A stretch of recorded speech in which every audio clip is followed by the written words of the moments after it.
Coucou tout le monde, bonjour à tous, bienvenue sur Bamton CAP, les amis, j'espère que vous allez tous bien. Bonjour à tous les nouveaux abonnés, franchement cette vidéo elle est à vous.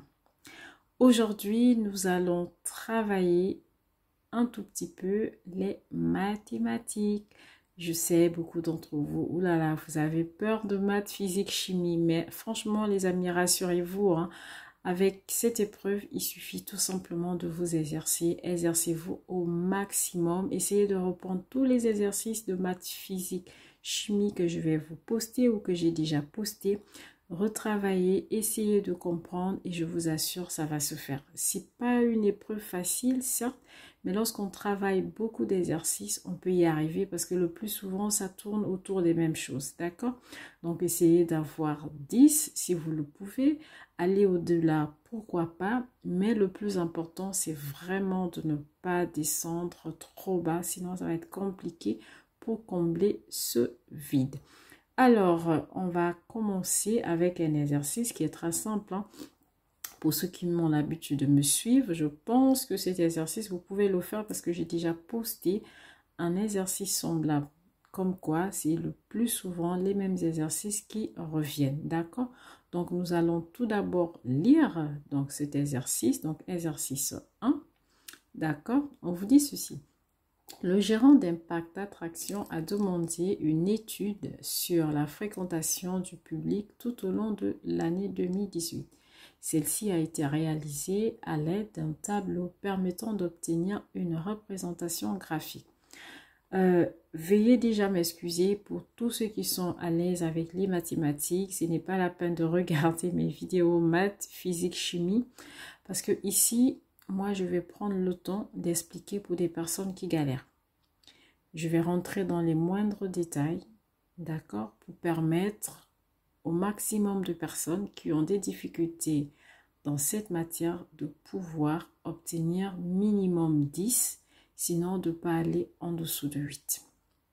Donc, si vous trouvez que les explications que je vais donner ne sont pas utiles parce que vous avez un bon niveau en mathématiques, franchement, veuillez m'excuser, mais je le fais pour beaucoup d'entre vous, beaucoup qui sont là, qui me regardent, qui ont vraiment des difficultés avec cette matière. Donc, moi, je suis là pour les accompagner. Donc, je tenais vraiment à faire ce petit point. D'accord, les amis? Donc, vraiment, toutes mes excuses. Donc, ici, en fait, il s'agit d'un gérant, c'est le gérant d'un parc, hein, d'accord, d'un grand parc d'attractions. Et puis voilà, c'est son activité et il aimerait faire le point, il aimerait savoir combien de personnes viennent par mois tout au long de l'année. Je pense que ça lui permettrait de voir les mois où il est plus rentable et peut-être mettre une stratégie et voir aussi les mois où il y a moins de personnes et puis voir comment attirer un maximum de personnes. C'est pour cela que vous allez voir souvent dans certains endroits, on va prendre un exemple, hein, même si c'est pas vraiment ça, on peut prendre un parc ou peut-être dans l'année, on peut se dire à partir du mois de février, mars, le gérant il se rend compte qu'il n'y a pas beaucoup de personnes qui viennent. Il peut mettre en place une petite politique commerciale et se dire, écoutez, si vous venez au mois de février, mars, avril, en fait, ça va être gratuit pour les enfants. Donc, les adultes, vous allez payer, mais si vous avez des enfants, les enfants, ils ne payent pas. Vous êtes d'accord avec moi que ça peut attirer quand même certaines familles. Ils peuvent se dire, bon, tiens, du moment où, surtout les enfants qui sont déjà en âge de payer, bien évidemment, surtout, vu qu'ils ne vont pas payer, il n'y a que nous, monsieur, madame, monsieur, voilà, c'est nous qui allons payer, donc ça nous réduit considérablement la facture. Donc ça peut être un moyen comme ça pour attirer des personnes ou tout simplement il peut avoir une réduction pendant cette période, d'accord? Donc ça peut être une stratégie que la personne met en place, mais avant de la mettre en place, il va falloir faire une étude pour déterminer les mois, d'accord, dans l'année qui sont moins rentables, pour mettre en place une stratégie, d'accord? Donc, c'était une petite parenthèse comme ça. Donc, le monsieur, il décide de faire une étude et voir quels sont les mois où il y a plus de personnes qui viennent au parc. Donc, ici, en fait, On appelle ça un diagramme. Donc, ça va résumer un tout petit peu, d'accord, la fréquence. Et ici, c'est un tableau qui a récapitulé tout ce qui a été fait. Bon, exprès, hein, ils ont retiré, vous voyez ici, le nombre de clients. Ils ont enlevé pour le mois de janvier, pour le mois de mars, idem pour le mois de décembre. Et puis en bas, ils ont enlevé les totaux. Parce qu'à la base, après l'étude, rassurez-vous, tout ce tableau, il était complet. Donc, c'est à nous de reconstruire ce tableau. Ben, c'est très simple. Vu qu'on a le diagramme à côté, il n'y a pas de souci. On va tout simplement venir sur le diagramme. D'accord? Donc, en bas, ici, vous allez avoir des mois. Ici, vous avez des mois. Et ensuite, là, vous avez le nombre de clients. Donc, vous regardez ici sur le côté. D'accord? Donc, sur ce axe-là, vous allez avoir les nombres de clients. D'accord? Déjà, comme ça, lorsque vous regardez, vous voyez, il y a un trait qui est très haut. C'est le mois d'août. Ça veut dire qu'en août, alors là, il y a du monde. Hein? Vous voyez? Donc, rien qu'en regardant le diagramme, vous pouvez déjà comprendre qu'au mois d'août, il y a de l'affluence. Regardez, c'est venu jusqu'ici. D'accord? Et si on va regarder le mois d'août, on a combien? On a 74 000 personnes qui viennent au mois d'août. D'accord? Donc, il y a quand même du monde. Hein? Il y a quand même du monde. 74 000 personnes pour le mois d'août. Donc, on va tout simplement faire des projections.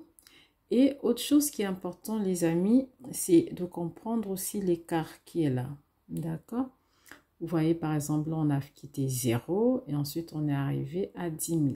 Ça voudrait dire que entre les traits, il y a un écart. Il va falloir trouver cet écart parce que ça vous permettrait, vous savez, de savoir exactement, en fait, où se situe le trait.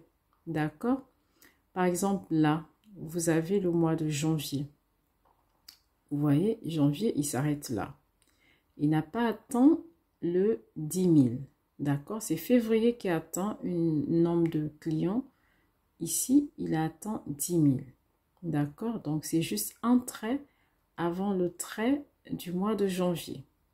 Et on voit ici que lorsqu'on arrive à janvier, en fait, on est à 10 000. On est à moins de 10 000 et en février, on est à 10 000. Donc, ça voudrait dire que d'un trait à un autre, en fait, il y a un écart. Et cet écart, il faut le connaître. Donc, vous allez tout simplement compter. Hein. Donc, vous allez voir ici, tac, tac, tac, tac, vous comptez. Et vous allez vous rendre compte, ce n'est pas de 1 à 1. Ici, ils ont mis de 2000 à 2000. Donc, vous voyez 2000. D'accord, les amis? Donc, ça va faire 2000, 4, 5, 6, 7, 8. Voilà. Donc, ça voudrait dire, ici, au mois de janvier, on est à 8. Donc, ici, c'est 8000. 8000 personnes qui sont venues dans le parc.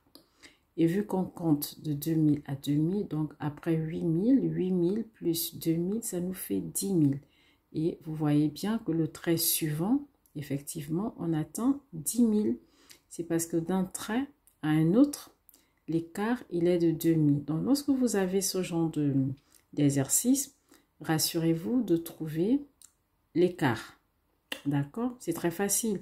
Vous pouvez regarder comme ça, le trait qui touche la ligne sur laquelle vous avez le chiffre, comme là, on sait que lorsqu'on atteint cette ligne-là, au-dessus, on est à 10 000. Et du coup, ici, combien est-ce qu'on sera? Donc, vous allez compter trait par trait. D'accord?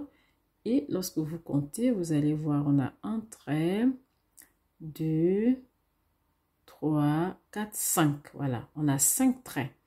Donc, si c'était compté de 1000 à 1000, on ne serait pas arrivé à 10 000. On serait arrivé à 5 000. Donc ici, l'écart, en fait, ce n'est pas de 1000 à 1000. Je ne sais pas si vous comprenez, les amis. Je ne sais pas. D'accord? Donc, j'espère que vous le comprenez bien. Donc, l'écart ici est de 2000, 2000, 2000 par trait. Donc, du coup, on a 5 traits de part et d'autre. Donc, on va remplir, hein. On va tout simplement donc compter. On va dire que pour le mois de janvier, du coup, ça va nous faire 8000. D'accord? Pour le mois de février, c'est déjà fait. Donc, c'est 10 000. Ensuite, on a le mois de mars. Donc, vous voyez, le mois de mars, il est légèrement en dessous du mois de janvier. Vous voyez, il est un trait en bas. Donc, vu qu'il y a juste un trait qui les sépare, parce que janvier, vous voyez, il touche le trait à l'horizontale qui est en gras. D'accord? Je ne sais pas si vous le voyez, il a une couleur un peu plus prononcée que les autres. Donc, le mois de janvier, il a touché ce trait, on était à 8. Et vous voyez que pour le mois de mars, c'est juste un trait un tout petit peu au-dessous, en dessous. Donc, ça fait moins 2000. Du coup, ça va nous faire 6000. Vous êtes d'accord avec moi, j'espère. Donc là, on va avoir 6000 et vous allez faire pareil pour les autres. On va regarder ici, c'est quoi? Ici, on a le mois d'août. Vous voyez, le mois d'août, c'est 74. Si vous regardez ici, c'est le mois d'août, d'accord? Le 70, vous voyez, il est ici. Le 70, il est là. Et il y a encore des traits au-dessus. Donc, si vous comptez 70, il est là. Et comme on a dit tout à l'heure, on va de 2000 à 2000. Donc, 70 sera là. Après 70, on aura 72. Après 72, 73, 74.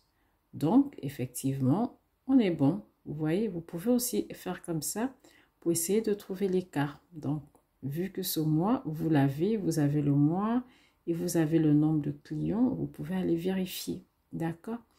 Donc, vous avez tout ici. Ensuite, pour le mois, c'est quoi? Le mois d'octobre. Vous voyez, il est très bas. Donc, le mois d'octobre, là, on est à 0. Le premier trait, on est à 1 trait, donc ça fait 2000. Ensuite, il s'est arrêté au deuxième trait. Vous voyez, on a un trait, deux traits. Donc, le deuxième trait, du coup, ça va faire 4000. Vu qu'on a trouvé l'écart, on sait que l'écart, c'est de 2000 à 2000. Donc, le mois d'octobre, effectivement, c'est 4000. J'espère franchement, les amis, que vous comprenez, d'accord? Et ensuite, on va se mettre là. Donc, une fois on a rempli tous les mois, si ça, c'est facile, hein, on prend la calculatrice. Normalement, les calculatrices sont admises, sauf les calculatrices qui sont trop scientifiques, d'accord? Mais une calculatrice simple, une petite calculette, ça passe. Donc là, vous allez faire le total, autant pour moi. Donc, vous additionnez mois par mois et ici, vous mettez le total. Donc, ici, on va trouver 298 000. Donc, ça fait 298 000 personnes, en fait, qui sont venues durant l'année 2018. J'espère que vous avez bien compris pour cet exercice, les amis. Donc, ici, en 2.1, on vous dit de déterminer le nombre total d'entrées sur l'année. Donc, ça, c'est facile, hein, et on dit de mettre le détail. Donc, c'est ce qu'on disait tantôt.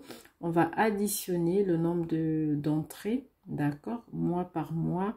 Donc, on prendra les 8000 qu'on avait trouvés au mois de janvier, plus les 10 000 qui nous avaient déjà été donnés pour le mois de février, ainsi de suite, jusqu'au mois de décembre. Et on mettra le total qui est de 298 000. D'accord, les amis? Et puis, pour ce point 1.2, en fait, vous l'avez fait. Ensuite, vous passez à la question suivante, le 1.3. On vous demande d'indiquer le nom du diagramme qui représente le bilan. Donc, on l'a bien vu, hein, c'est un diagramme en bâton, parce que c'est des bâtons dans le diagramme, d'accord? Donc, vous avez bien vu le diagramme, d'accord? Je vais vous le remontrer, il n'y a pas de souci. Donc, le diagramme, il est là. C'est un diagramme en bâton, d'accord? Donc, il est fait de bâtons. Vous voyez, c'est des bâtons, bâtons, bâtons. Donc, c'est un diagramme bâton, d'accord? Ensuite, dans la question suivante, on vous dit de relever à l'aide du diagramme le mois où le parc a connu la plus forte fréquentation. Ben, on l'a vu, hein, le diagramme, il était bien monté au mois d'août. Donc, c'était le bâton le plus élevé qu'on disait tout à l'heure, il était à 74. Donc, vous allez tout simplement mettre, c'est le mois d'août, voilà. Donc, on dit de relever à l'aide du diagramme le mois. On demande juste le mois. Donc, vous mettez juste le mois. Vous mettez mois de point août. D'accord?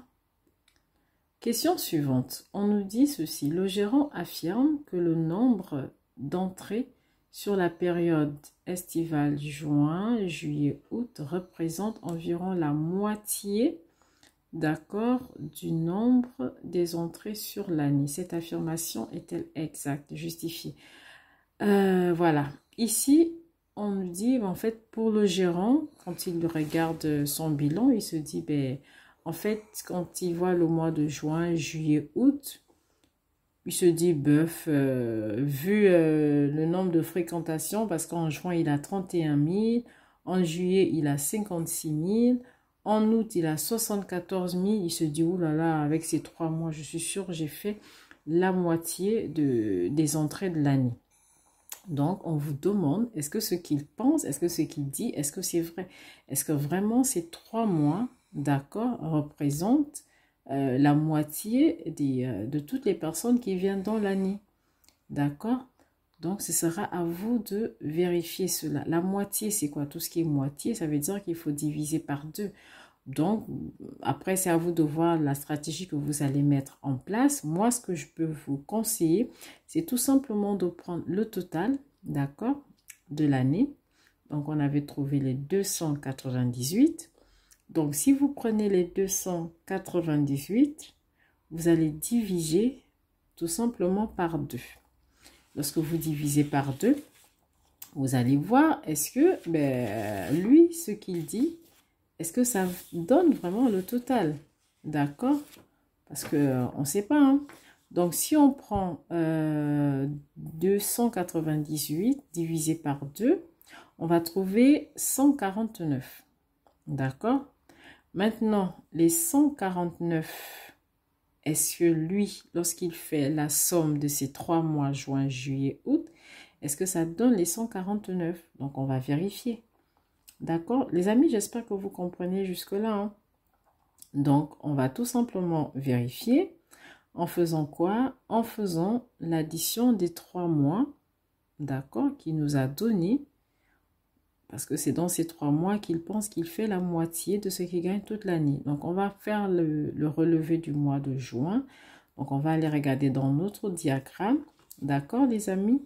Et on va se rendre compte que pour le mois de juin, combien est-ce qu'il a? On va regarder. Voilà, donc on revient dans notre document, d'accord? Donc ici, on a dit ceci, que pour le mois de juin, vous voyez, hein, le juin, il est où juin? Juin, il est là, ça fait 31 000. Donc vous faites 31 000 plus 56 000, d'accord?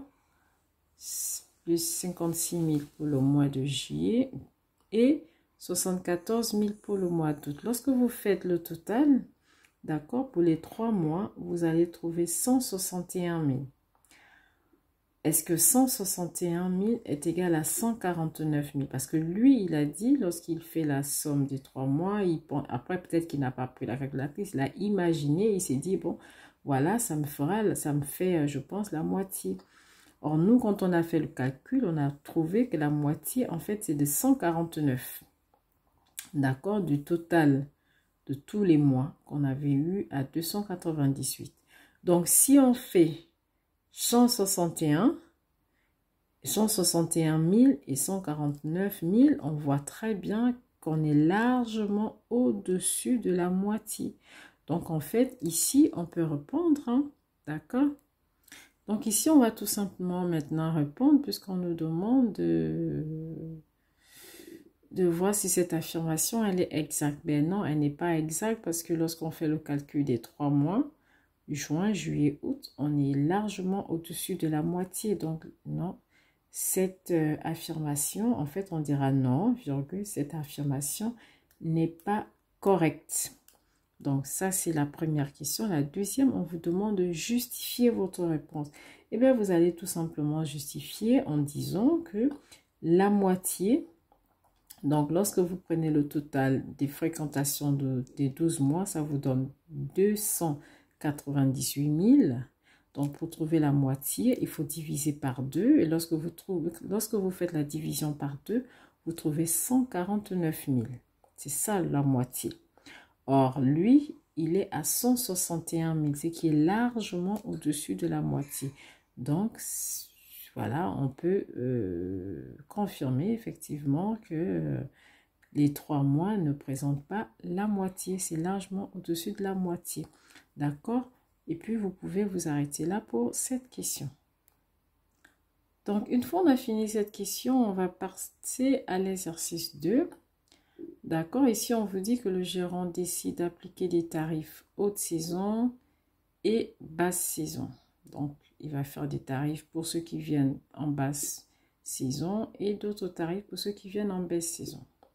Donc, on vous dit ceci, que les tarifs basse saison représentent une réduction de 30% par rapport aux tarifs de haute saison. Ça veut dire si vous venez en basse saison, ben vous allez avoir une réduction de 30% par rapport aux tarifs de haute saison. Donc, vous n'allez pas payer le tarif de haute saison, vous allez payer un peu moins, d'accord? Soit 30% de réduction. Donc, c'est comme lorsqu'il y a des soldes, hein, vous allez voir partout, moins 30, moins 20, moins 6. Donc, ce sera le même exercice pour trouver le prix que vous allez payer à la caisse une fois vous enlevez le prix de la réduction, d'accord?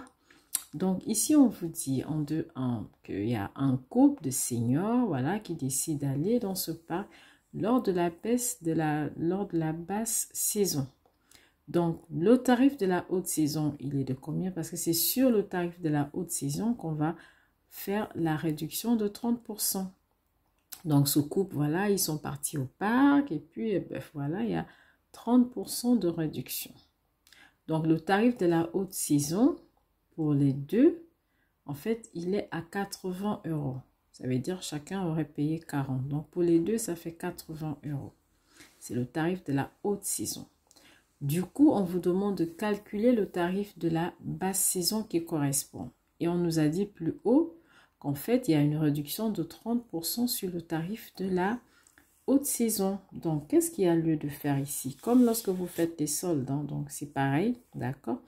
Donc, vous allez prendre le prix de haute saison, donc les 80 €. Vous allez les multiplier par 30. Vu que le pourcentage, on a dit c'est 30%. Pourcent veut tout simplement dire 30 sur 100, d'accord? Donc, on va prendre 80 multiplié par 30 divisé par 100. Lorsque vous faites cela, vous allez trouver 24. Donc, en fait, les 24 que vous trouvez, c'est le prix que vous devez déduire dans les 80.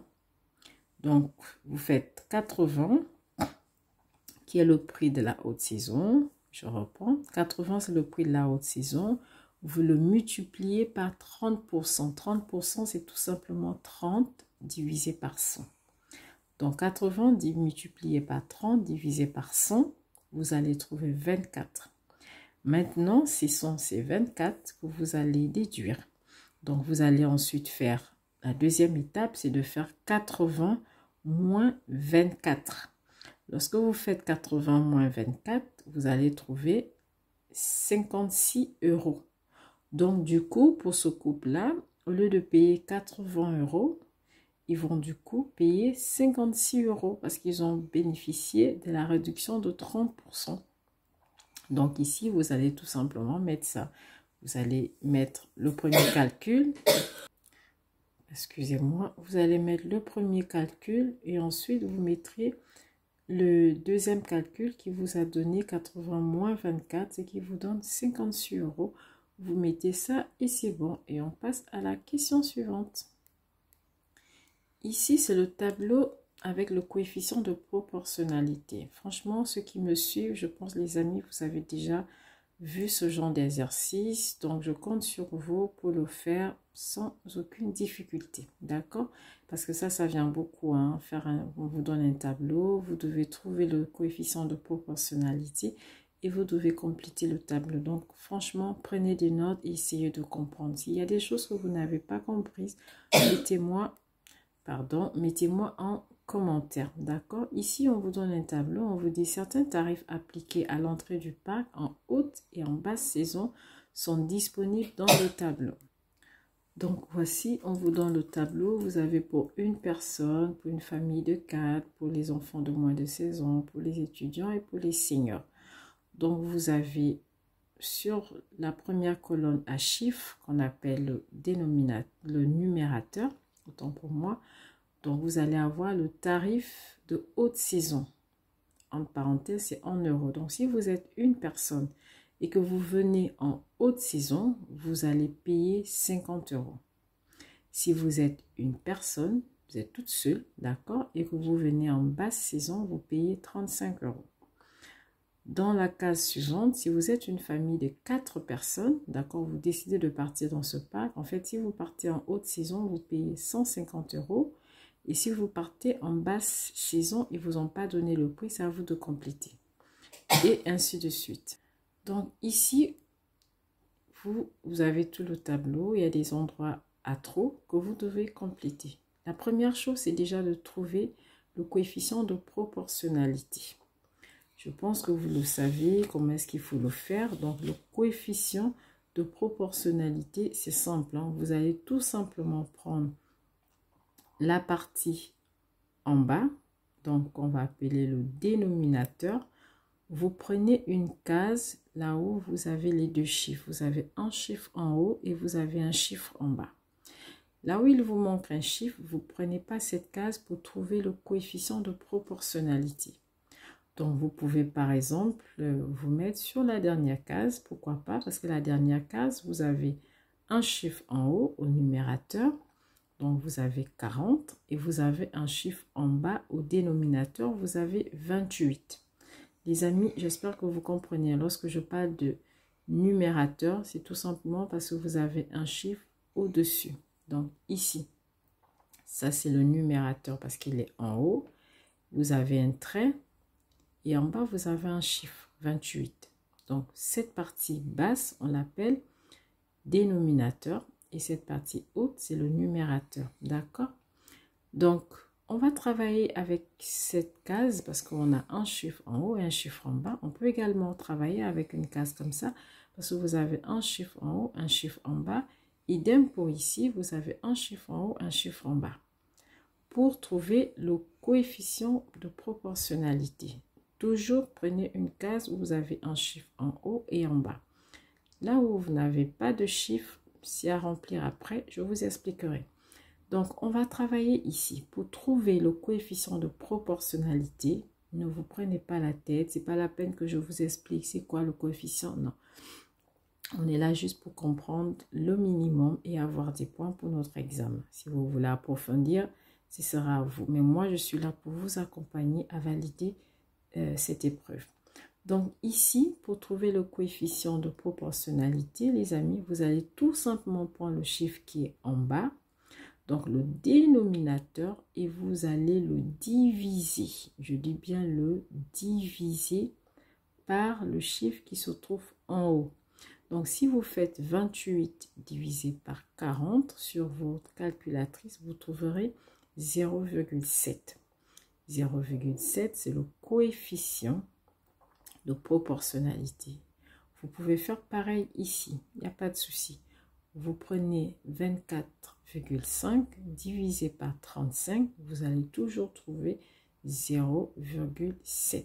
D'accord? Idem si vous faites ici. 35 divisé par 50, vous allez trouver 0,7. Donc ça, c'est pour le coefficient de proportionnalité.